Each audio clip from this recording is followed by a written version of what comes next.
The night smelled of wet asphalt and distant chimney smoke.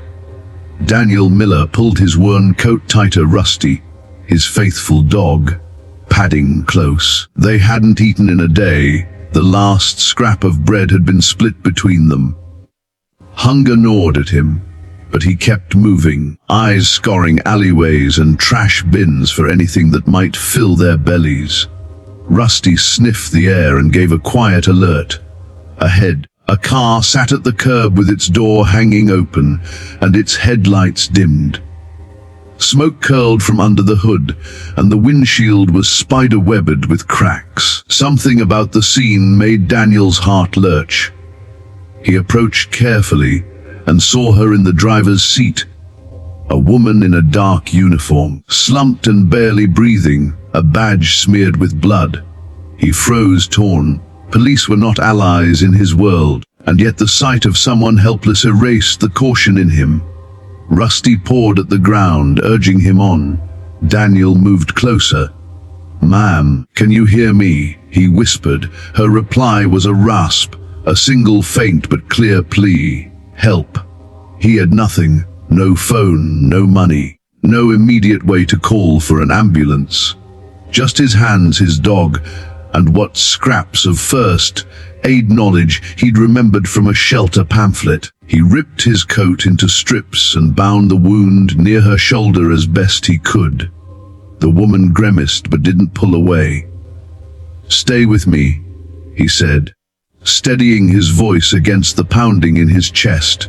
Smoke from the engine irritated his eyes. Daniel hauled her free from the seat and dragged her to the grassy verge, muscles burning, Rusty circling and barking encouragement. He pressed his torn coat against the wound and kept talking, offering small anchors breath by breath. "Don't give up." The car's radio crackled. The dangling mic was within reach.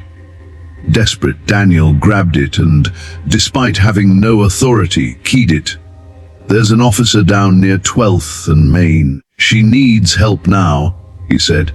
The static answered sharp questions. He swallowed and repeated himself. "Just someone who found her. Send help, please."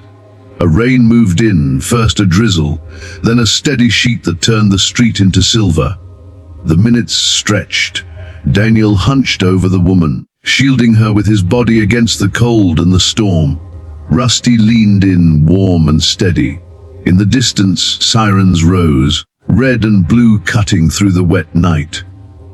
Relief and fear arrived together, relief that help was coming, fear of how the officers would see him. A homeless man, bloodied and clutching the bandages. Police cars skidded to a stop and officers poured out, guns up. "Hands up," a voice barked, flashlights slicing the dark. Daniel raised his hands slowly, the ragged fabric still in them. "Wet, she needs help," he called. Rusty barked, protective. Tension snapped when another officer checked the injured woman and confirmed she was alive. The guns lowered. Paramedics arrived, lifted her onto a stretcher, and rushed her away. One cop clutched Daniel roughly by the arm. "What did you do?" he demanded. Daniel answered calmly. "I pulled her out. I stopped the bleeding." The damp strips of cloth proved him, and another officer vouched for his actions. He had saved her. Soaked and tired, Daniel let himself breathe. The ambulance vanished down the wet street, and the precinct took him inside. He watched the flashing lights fade and felt something unfamiliar, a flicker of hope. At the station, they offered him a towel and a hot coffee. He sat on a hard bench while officers bustled around. A sergeant finally asked for his full account. Daniel told it plainly. No embellishment, just the facts. The smoking car, the wound, the radio call. When he finished, the sergeant said quietly, "You may have saved her life tonight." The words settled on him like a weight lifted. Elsewhere, in a fluorescent hospital room, machines kept time as the woman fought to stay. Bits of the night came to her in fragments, rain on skin, a familiar voice urging her not to go, the soft press of a dog's head. When she asked, the man, a nurse, smiled. "He found you. He called it in. He's okay." Those small details steadied her. She clung to them and to life. By afternoon, the officer, Lieutenant Maya Bennett, wanted to meet the stranger who had kept her alive. Down at the station, Daniel watched the rain pattern the windows. When Maya's nurse said, "He's here," something in him tightened. Names meant records. Records meant judgment. Still, when she lifted her hand and said, "You stayed," Daniel nodded. Seemed like the job. He answered lightly. Rusty padded forward and rested his chin on the bed rail, earning a smile that hurt less than Daniel expected. No cameras, no fanfare. Maya asked for no press. She wanted truth. The bargain they struck was simple honesty and nothing more. Word leaked anyway. A scanner hobbyist, a short departmental statement. But the public attention was muted.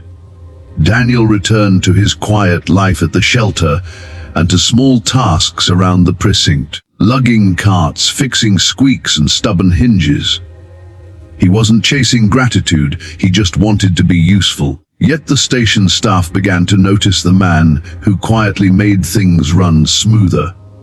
Rusty found a bowl near the laundry room and a nap spot by the receiving desk. People started to recognize them with looks before they said anything out loud.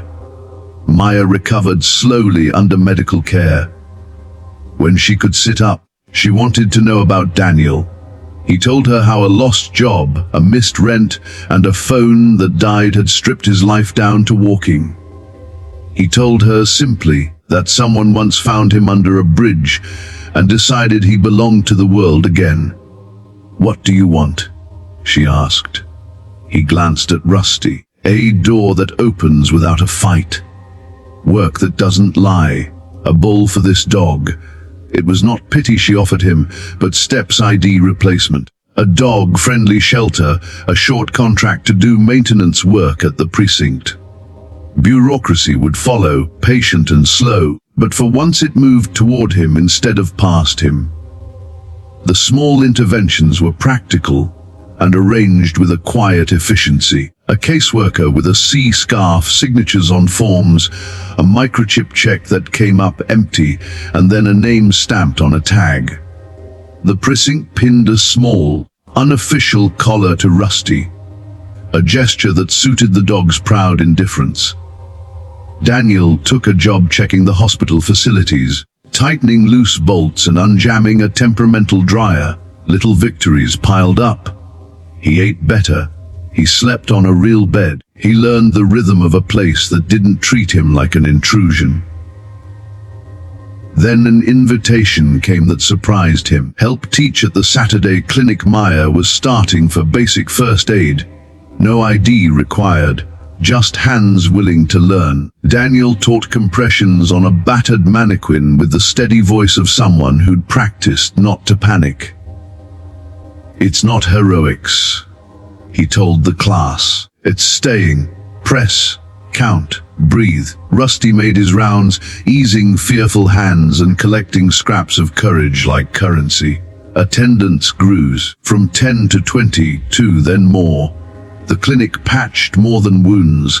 It created small human circles of care.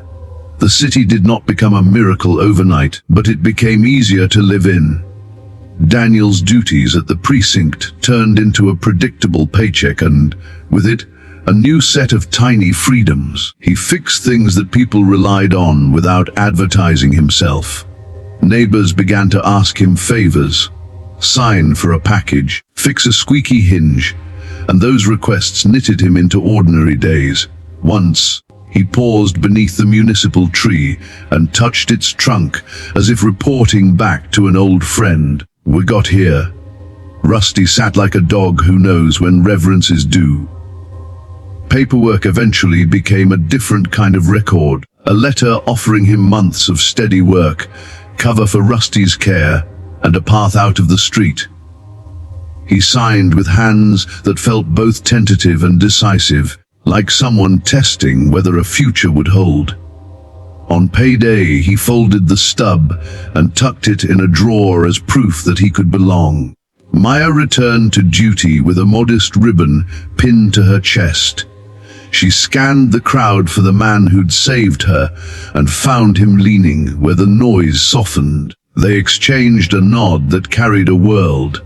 The precinct's Saturday clinic continued to grow, and Daniel's role grew with it.